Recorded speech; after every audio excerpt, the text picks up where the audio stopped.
And again, this is the International Order of Oddfellows Cemetery, another group similar to the Masons, kind of a charity group, and also sort of a club of sorts, I guess.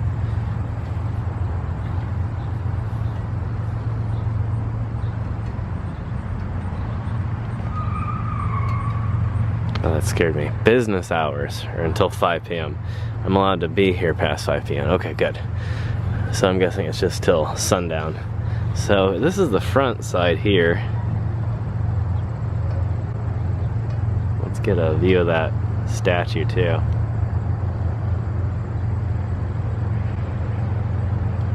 You can see even on the mausoleum, the IOOF is very clearly inscribed. You see the date of 1904 in memoriam, and I'm really not sure on the names. I don't think this is just a general like chapel or anything. You can see that the stone doors did work, and they are actually stone doors and not replacements. So there is somebody with a lock, or a key, excuse me, to open this lock here. But that might have to be for a future episode, if at all.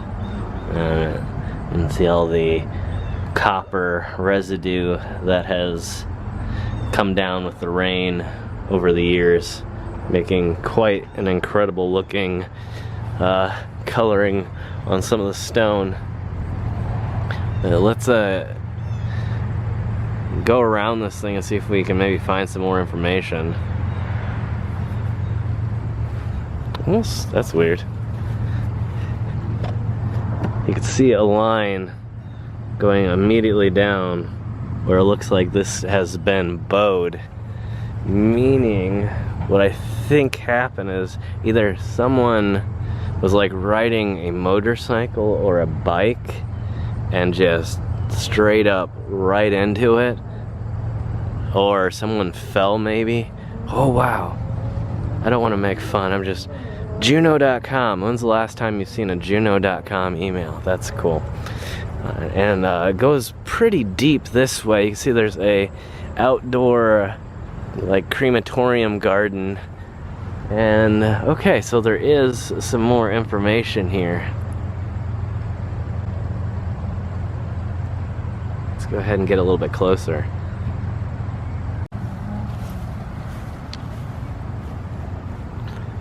And you can see the building committee here. W.S. Rogers, president. L.S. Knoll, secretary.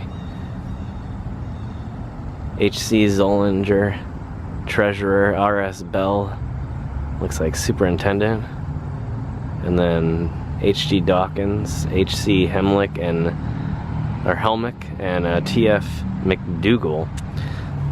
But again, no indication of this structure actually being used for any sort of burials. Maybe I'll have to call the Oddfellows and see if it's possible to get an interior view. It almost seems like this is, as you can see here, I can't read all these names, but I will hold this up for anybody that wants to pause and take a look. It says, in memoriam, New Haven Lodge number 253, International Order of Oddfellows.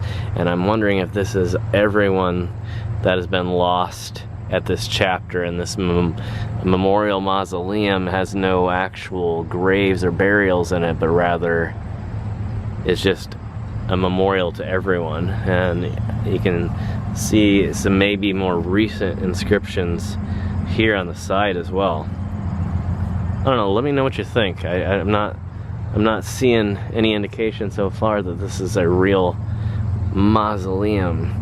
But maybe it's some of the founders of this chapter are actually buried here. I don't know. And I'm getting a closer view of this side, which is our final side, the original side that we came up on.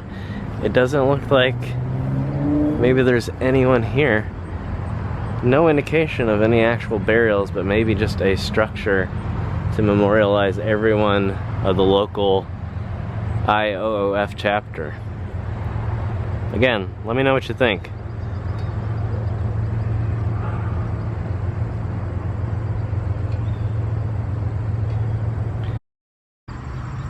And that was leading up to our mausoleum here, which appears to be sealed from this side.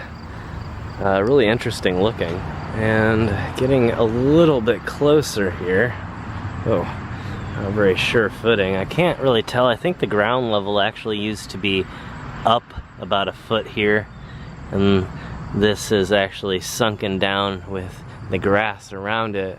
You can see in 1914 here, Alfred Euclid, or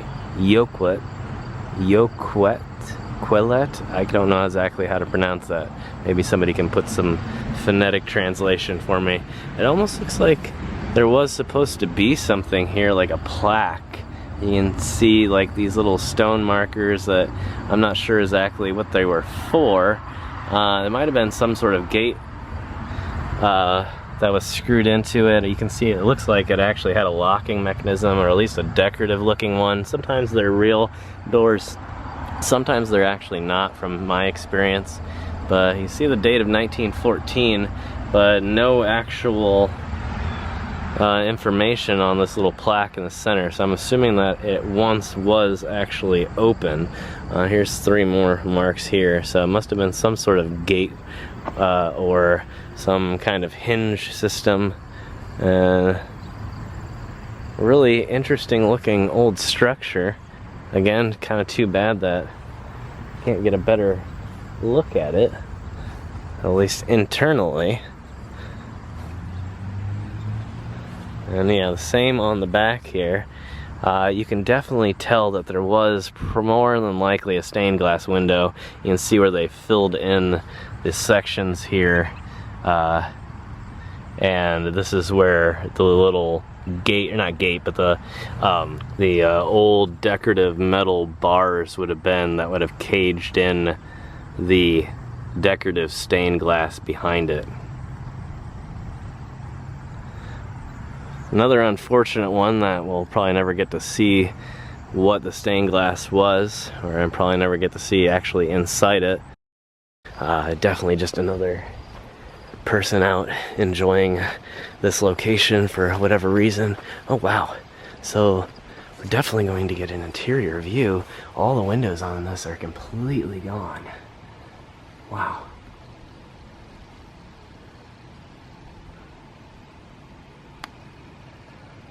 Let's walk around to the front here to see what else we can find. There's a few ground level crypts up here. Definitely looks like something hit it. I can't say for sure if it was rocks or if it maybe was from storm damage. It's very possible with all these large trees around that, you know, a branch could have been the culprit here, although there's not very many close. So you see here, Clinton case 1850 to 1941, and then above that is Mary case 1855 to 1933. And it looks like there was room in the bottom here, but that it was probably never used. Actually, it looks like maybe it was meant to be that way, but there's a little bench over here, and then some interesting tile, another bench on the other side there. Yeah, sad that it's sustained some damage like this. A pretty cool little private mausoleum here. Let's keep going. Definitely, now see, I think obviously somebody's been here probably at night, or has come and lit a candle in memorial. I don't really know. I would guess this is probably more wind damage, but I don't think the candle is necessarily supposed to be here. And it kind of looks like it, if you can tell the way the wax looks, it kind of looks as if it was knocked over while it was burning. Maybe whoever was in here, because you can see the main road's right there. I don't know if you caught the car driving by. And so it'd be real easy, you know, if somebody was driving by at night to see like a single lone burning flame here. And so maybe somebody came in to check it out and they had to run real quick, and yeah. Now what's interesting, I'm wondering, it looks like maybe a vent there at the top, but it could have been also a hookup for lights at one time, like a candelabra, but I think what's hanging from it is a wasp nest.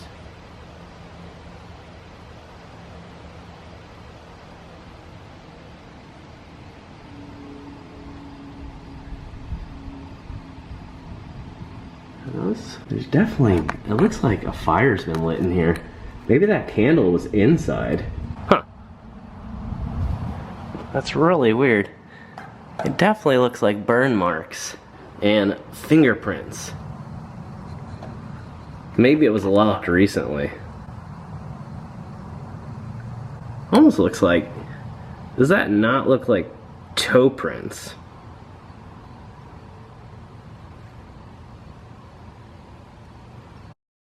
But it is an incredibly windy day today, so perfect conditions to test out the mic, and you probably can kind of get a sense of what the new equipment looks like by seeing my reflection here in the glass a little bit, and also a sense of what other people see when they come up on me. So a lot of these are newer, and again, I don't really know. It does appear to be locked, but we'll get a good view here.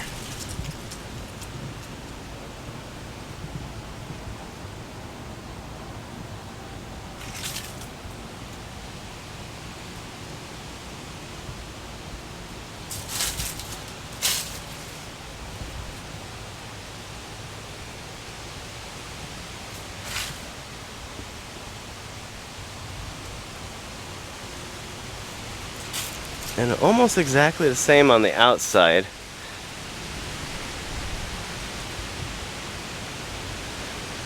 Again, mostly newer things here, so I don't want to focus on any one thing in general here.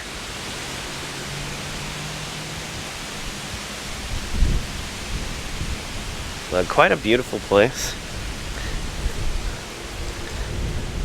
And then there is the bell tower behind here. And some of these you can even see that they have been purchased and have name plaques, but they are not currently in use. What's interesting about this one is that on the back side here, you can see that they actually don't have anything. It's just another entryway for the internal part of the mausoleum here.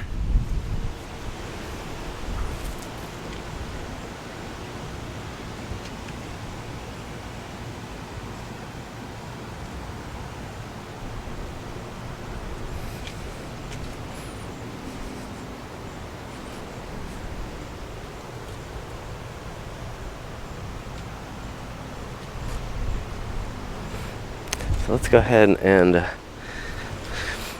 walk up to the bell tower here. Check that out. Then we'll walk around the mausoleums here. And it looks like there is a few different plaques, or not plaques really, but stones rather, that have been placed with various names on them. You can see here the Arthur M. Paulison Bell Tower in honor of his many years of dedicated service.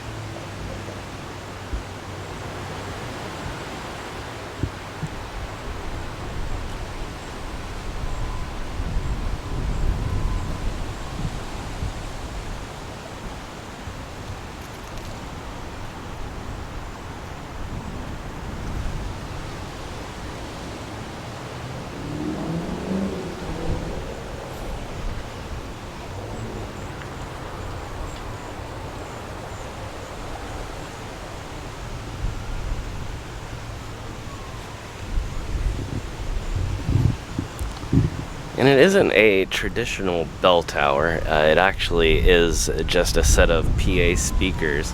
Some more names here on the back. And pretty easy to tell there at the top, the PA system.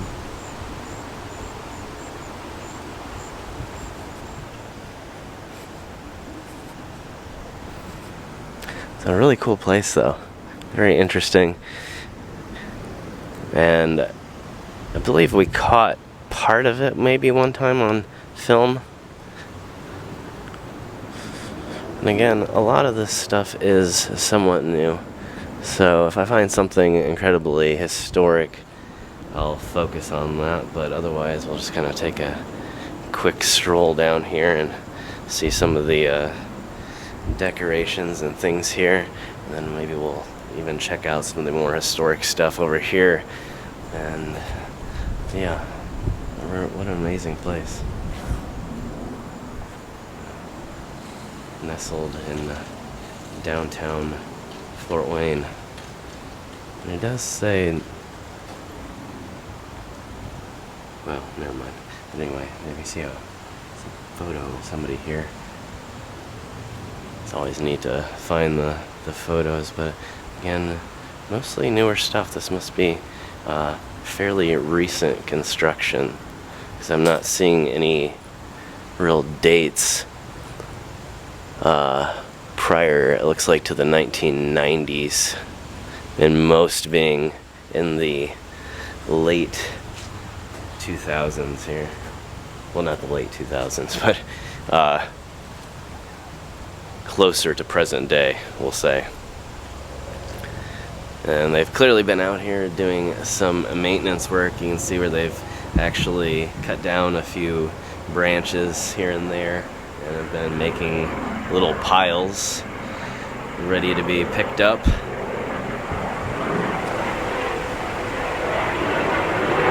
Not sure who that is up there.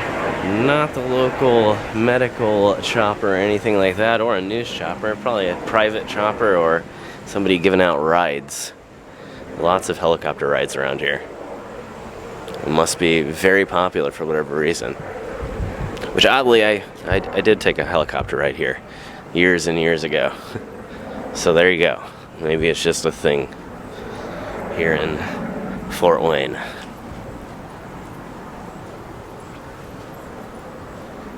So let's go ahead and walk around the other side here and check that out. Maybe see if there's anything a little bit more historical there, and then we'll branch out and look around this area here and see what all we can find.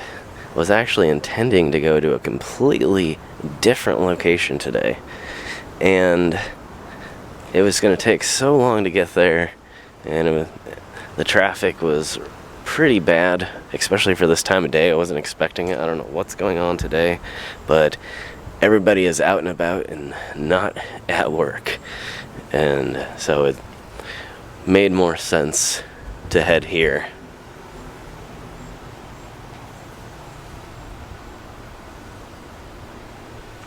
So this side is definitely a little bit more historic. Wow, that's cool.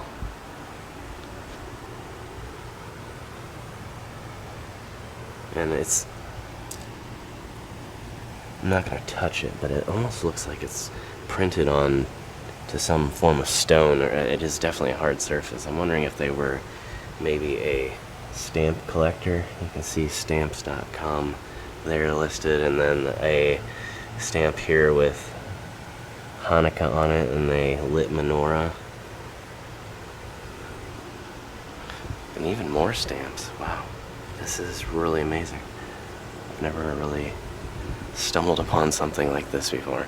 So clearly I would say a stamp collector, maybe a coin collector. A lot of times they're connected, and so that's really interesting. The grave here of the Doax, Arthur N. 1905 to 1979, and Marie L. 1905 to 1993 here. So, very interesting.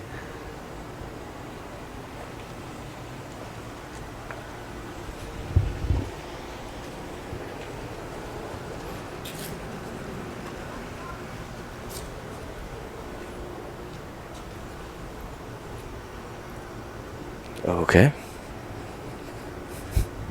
There must be people out and about in the neighborhoods. Obviously there would be, but I just heard voices behind me and then there was no one there.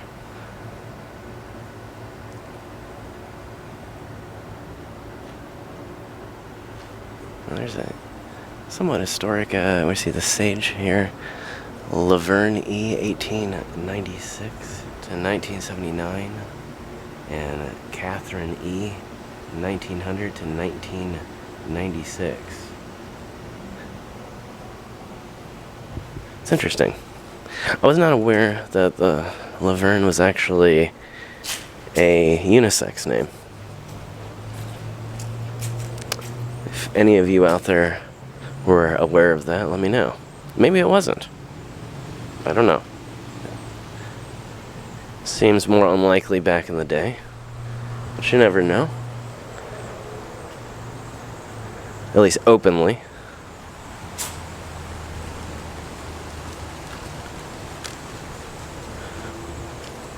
And the Wilson grave here.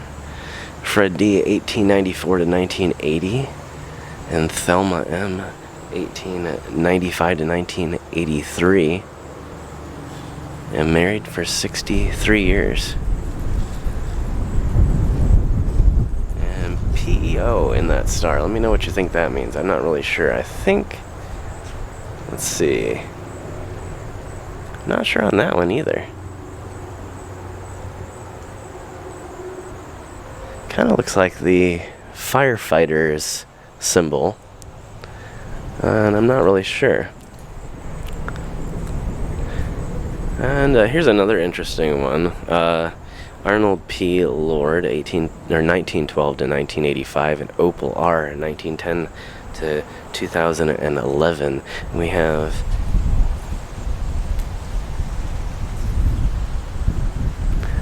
it looks like we have, is that the let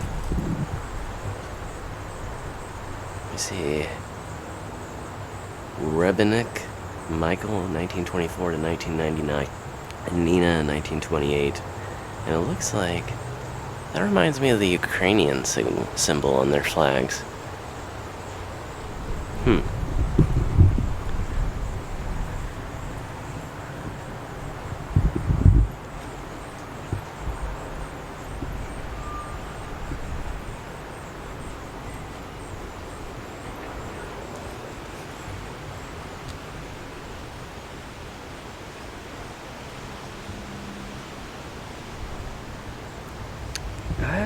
I'm not sure. Let's look back again. I've pulled up a Ukrainian coat of arms symbol. This looks like this right here. And yes, absolutely. You can see the same Ukrainian coat of arms. So, what an interesting find here. Something that I guess not knowingly having stumbled on before. Obviously, I've been doing this well before, the conflict arose, and unfortunately, like a lot of people out there, I wasn't the most aware of Ukraine and its history, and so I did learn some when the conflict started, and so maybe it is that I have just overlooked it over the years, but it's really interesting to now see that on someone's grave and see that they are, claiming and proud of that history, and that's really, really cool. Alright, let's take a look at these last few outdoor crypts here, and then we'll head around and look at some of the surrounding history here. And again, mostly newer stuff. See some cool old photos there.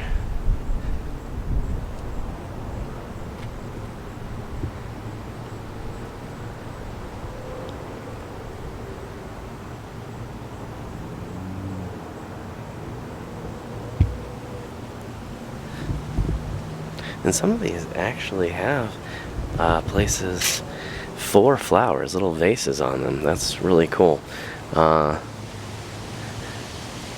not the first time we found this, but in this fashion for sure. I really kind of like it though. And I don't know if this is, it kind of looked like it was a solar light.